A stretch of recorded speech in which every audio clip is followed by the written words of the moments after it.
আজকে আমি কুমড়ো আর শুকটি মাছের রেসিপি করব।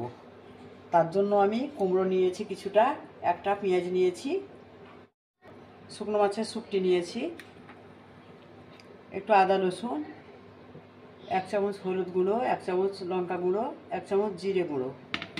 আমি গ্যাসটা ধরিয়ে দিচ্ছি।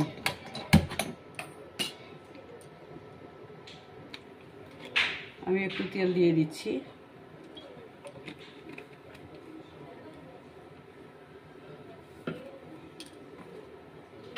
শুকনো মাছগুলো দিয়ে দিলাম।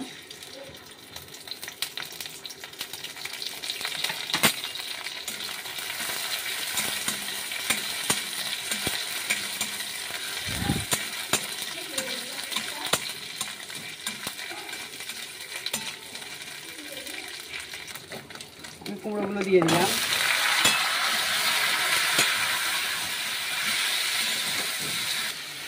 মশলাগুলো সব দিয়ে দিচ্ছি। স্বাদ মতো নুন দিয়ে দিলাম। ভালো করে আমি কষে নিচ্ছি।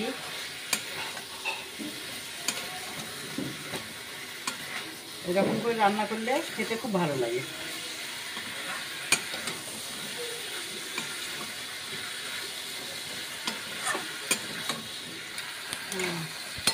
আমার কষা হয়ে গেল।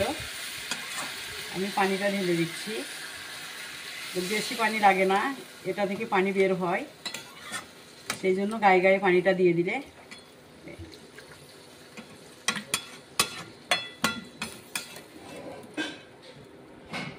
আমি 10 মিনিটের জন্য এটা রেখে দিচ্ছি।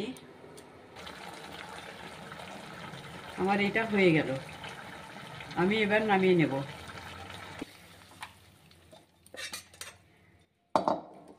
শুকটি মাছের রেসিপিটা আমার হয়ে গেছে কুমড়ো দিয়ে। এটা খেয়ে দেখবেন, ভালো লাগলে লাইক করবেন, চ্যানেলটা সাবস্ক্রাইব করবেন।